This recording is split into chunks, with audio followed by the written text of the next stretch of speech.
tellement excité, il a dit à son pasteur, pasteur, le vieil homme est là-bas. Ça là, c'est un homme nouveau. Le péché, je ne le connais plus.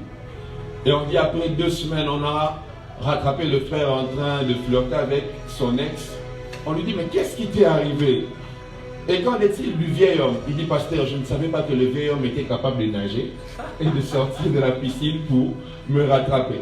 Ainsi, souvent, lorsqu'on se convertit, l'une des erreurs que l'on commet, c'est de se dire que le vieil homme est mort pour toujours.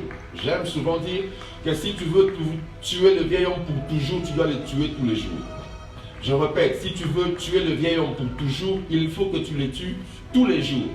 Si tu penses que parce que tu l'as tué il y a 4 ans, les choses du passé ne vont plus revenir sur ton corps, tu commets une erreur. Si tu veux tuer ton vieil homme pour toujours, il faut que tu le tues tous les jours. Chaque jour, tu dois prier afin de maintenir ta conversion. Et voici les 4 défauts du vieil homme.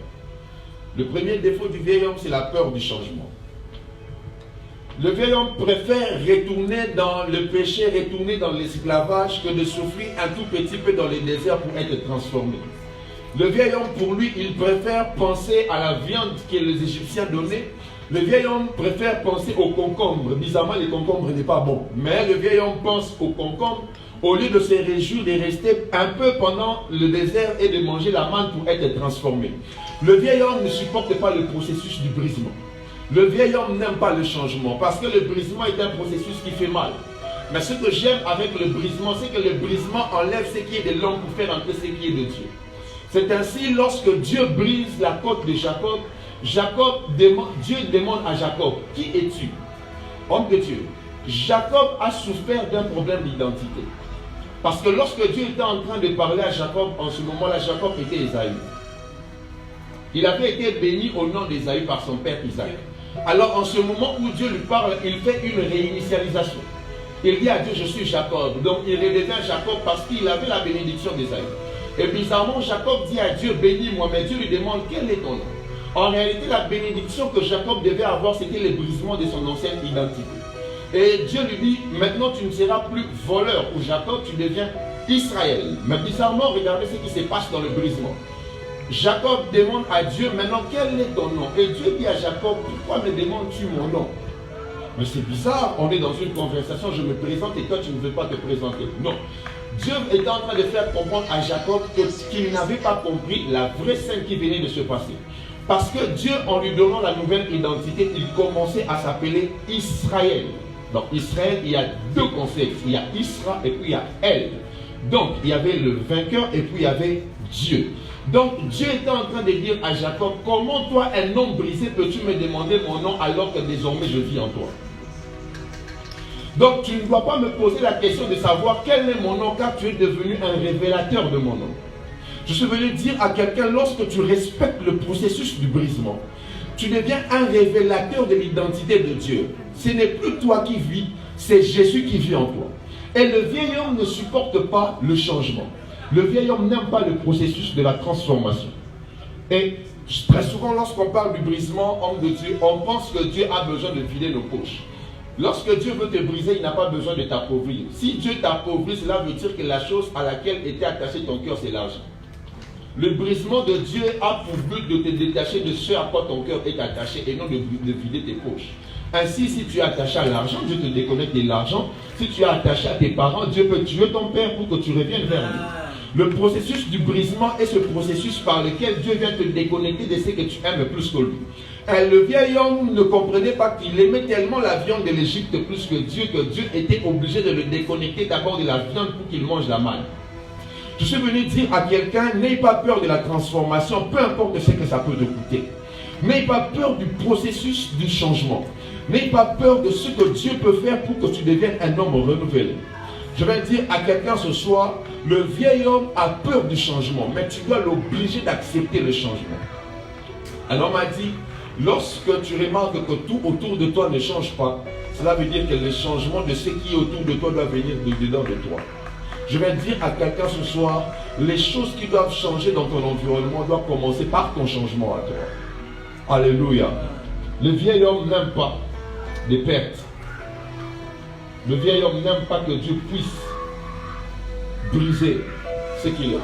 La Bible raconte dans Jean le chapitre 2 cette histoire où Jésus est allé dans une fête aux noces de Canaan. La Bible déclare que lorsque Jésus arriva, il y avait des vases qui servaient aux purifications des Juifs. Parce que Israël étant une terre désertique, lorsque les gens marchaient, ils attrapaient tellement de saleté. Et dans la culture, quand on arrive chez quelqu'un, il fallait qu'il y ait des vases qui servaient à la purification, de sorte que celui qui est venu avec les pieds sales puisse se purifier ou laver ses pieds avant d'entrer à la maison. C'est dans ce concept que Jésus a dit à Simon le lépreux, je suis venu dans ta maison, tu n'as même pas lavé mes pieds, parce que Jésus venait de marcher et Jésus avait attrapé de saleté selon la culture.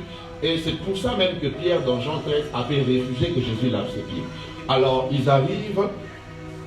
La Bible déclare les vases qui étaient à l'entrée servaient à la purification des Juifs, donc des gens qui venaient à la fête. Bizarrement, ces vases, comme ça servait à la purification, donc ces vases n'avaient que de l'eau sale, et au fur et à mesure que les gens se lavaient, ce vase s'est vidé. Ce vase devenait vide. Mais après, lorsqu'il y a eu un problème avec les vases qui avaient la boisson à la cuisine, Jésus dit, allez remplissez les vases qui servent aux purifications, afin de servir le meilleur vin. Cela veut dire ceci. Lorsque tu es plein, Dieu permettra à ce qu'on vienne d'abord vider le vase que tu es, qu'on vide le vase qui est inutile. Pour les gens, ces vases ne servaient qu'à la purification. C'était les vases de la toilette. Mais pour Jésus, ces vases de toilette pouvaient entrer à la cuisine. Je suis venu dire à quelqu'un, lorsque Jésus vide l'eau qui est dans ton vase, sois sûr qu'il veut mettre le vin dans ce même vase. Alors, je disais, lorsque Jésus vide, lorsque Jésus te brise, il enlève l'eau qui est dans ton vase, il finira par mettre le vin dans ce même vase. Et voici le deuxième défaut du vieil homme. C'est la nostalgie. Homme de Dieu, le vieil homme est très nostalgique. Le vieil homme voit toujours ce qu'il a perdu sans voir ce qu'il atteint. Le vieil homme pense toujours aux choses qu'il a perdues. C'est comme ça, vous verrez des gens, même quand ils prient, Seigneur, j'ai laissé de boire à cause de toi. Seigneur, Natika Kindumba Ponayo. Seigneur, Seigneur, le vieil homme est toujours nostalgique. La nostalgie est différente du souvenir. Un souvenir est le fait de penser à quelque chose du passé. Mais la nostalgie est le fait de vouloir revivre le passé dans le présent. Donc la nostalgie a les effets du passé dans le présent. Et le vieil homme est tellement nostalgique qu'il pense aux bonnes choses de l'Égypte sans penser aux bonnes choses qui sont à Canaan. Je suis venu dire à quelqu'un, si ce de quoi Dieu t'a déconnecté était bon, ce à quoi Dieu te connecte est très bon. Je dis, si ce à quoi Dieu t'a déconnecté était bon, ce avec quoi Dieu veut te connecter est très bon. Si les amis avec qui Dieu t'a déconnecté hier étaient des bons amis, sois sûr que des très bons amis sont en train de venir sur ton chemin. Je vais dire à quelqu'un, pour que Saül puisse rencontrer Samuel, il faut qu'il quitte son père. C'est en quittant Kis qu'on rencontre Samuel qui te connecte à la royauté. Je vais dire à quelqu'un, ne pense plus à ton père parce que ton père ne pense plus aux années que tu allais chercher. Mais toi, pense à ta destinée car Dieu t'a sorti de la maison de ton père pour que tu entres dans ta destinée. Je suis venu dire à quelqu'un, mets fin à la nostalgie car la Bible déclare, ne pensez plus aux événements passés et ne considérez plus tout ce qui est ancien. Je suis venu dire à quelqu'un, la Bible déclare que si quelqu'un est en Christ, il devient une nouvelle créature. Les choses anciennes sont passées et toutes choses deviennent nouvelles. Et il y a une réinitialisation qui se fait toujours lorsqu'on vient à Jésus. Homme de Dieu, la venue de Jésus dans une vie réinitialise toujours le compteur à zéro. C'est ainsi que lorsqu'il devait manger l'agneau en Égypte dans Exode 12, ce n'était pas le premier mois, mais Dieu leur dit, ça sera pour vous les premiers mois de l'année. Voilà pourquoi lorsque Jésus est venu, le monde est rentré à l'an zéro. Je suis venu dire à quelqu'un, lorsque Jésus vient dans ta vie, Jésus réinitialise le compteur à zéro. Et la nostalgie doit te quitter car Jésus a les meilleures choses qui te réservent. La Bible déclare qu'il est celui qui était, qui est et qui vient, pas celui qui sera. Celui qui vient, cela veut dire que Jésus est en train de quitter un futur pour venir dans ton présent. Je voudrais dire à quelqu'un, ne pense pas à ton passé parce que Jésus a quitté son futur pour venir dans ton présent. Je suis venu dire à quelqu'un, c'est Jésus qui vient vers toi. Toi, regarde seulement devant, arrête d'être nostalgique. Alléluia. Amen.